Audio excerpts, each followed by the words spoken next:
Assalamualaikum warahmatullahi wabarakatuh. Alhamdulillahi rabbil alamin. Wassalatu wassalamu ala asyrafil anbiya'i wal mursalin wa ala alihi wa sahbihi wa man tabi'ahu bi ihsanin ila yaumiddin. Amma ba'du. Bapak Ibu yang dirahmati oleh Allah Subhanahu wa taala, teman-teman sekalian yang saya banggakan, kita akan melanjutkan pembahasan kita terkait dengan fikih zakat. Kali ini insya Allah kita akan membahas tentang zakat emas dan perak. Ini tentu Bapak Ibu barangkali yang di rumahnya punya emas ya atau punya perak ya, bahwa di sebagian harta emas dan perak ini ada keharusan yang dikeluarkan, yaitu berupa zakat. Ya. Secara umum ya, emas dan perak ini adalah logam mulia yang punya dua fungsi ya. Yang pertama adalah sebagai tambang elok, perhiasan ya. Dan sekaligus juga pernah menjadi mata uang ya dari waktu ke waktu. Nah, apa saja yang masuk kategori zakat emas dan perak ini? Jadi zakat emas dan perak ini adalah semua zakat yang dikenakan ya atas emas ataupun perak ataupun logam mulia ya yang lainnya ya. Bisa dalam bentuk leburan logam ya, memang dari ada unsur emasnya, bejana atau souvenir ya, ukiran-ukiran dan lain sebagainya yang di situ ada unsur emas dan peraknya. Nah, ini emas dan perak ini ya salah satu yang harus dikeluarkan zakatnya.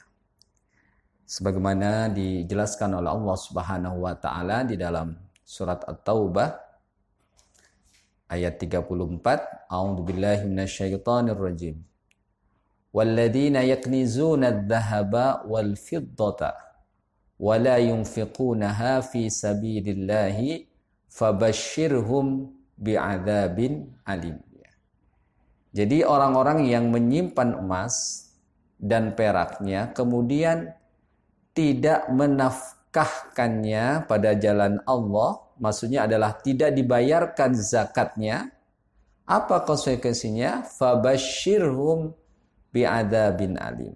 Maka beritahukanlah bahwa mereka akan mendapatkan siksaan yang pedih.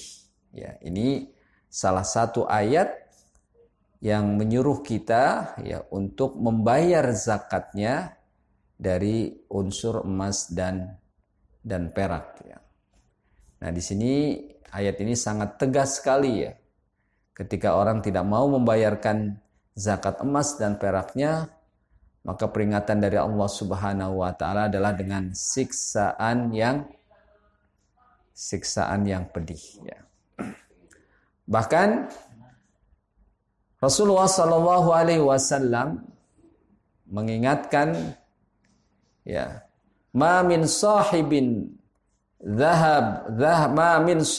dhahabin wala fiddatin la yuaddi minha haqqaha illa idza kana yaumul qiyamati sufihat lahu safaiha min narin fa uhmiya 'alaiha fi nari jahannama fayuqwa biha jambuhu wa jabinuhu wa dhahruhu kama baradat u'idat lahu fi yaumin kana miqdaruhu 50,000 sanah hatta yuqda bainal ibadi fayura sabiluhu imma ilal jannah wa imma ilan nar ya.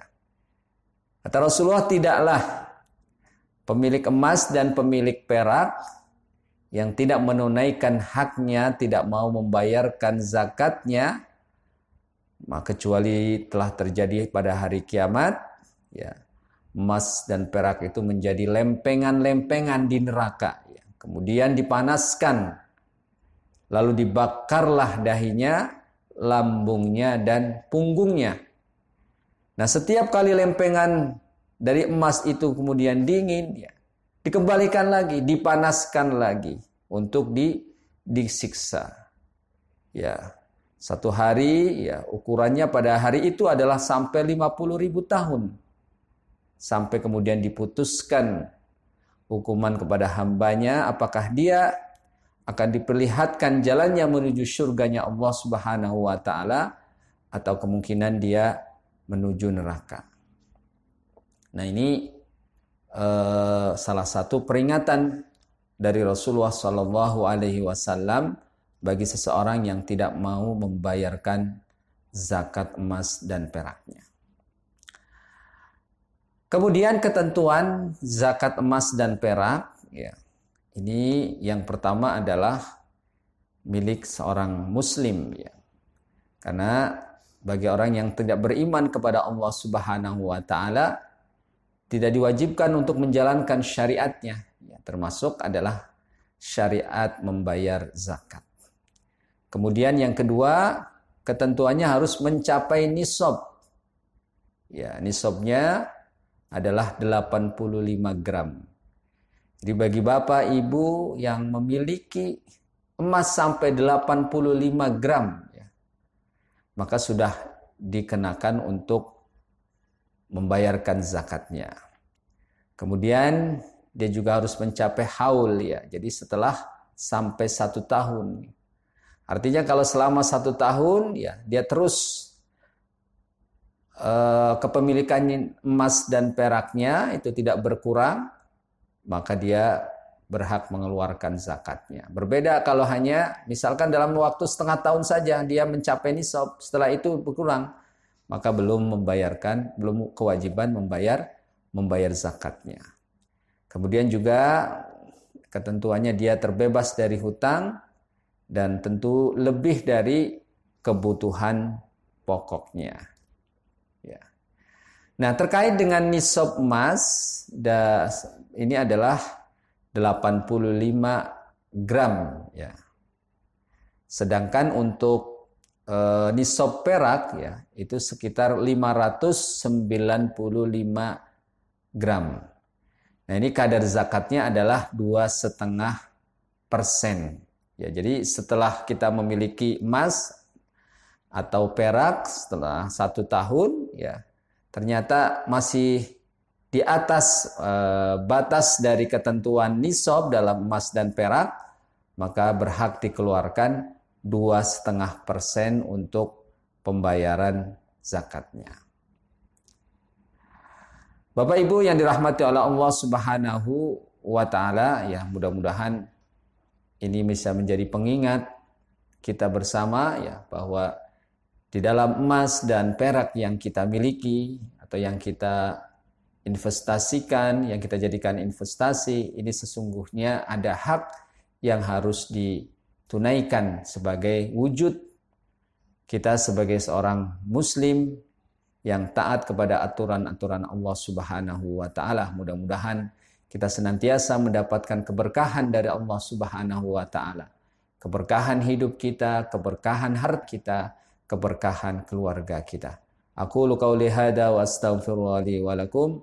Assalamualaikum warahmatullahi wabarakatuh.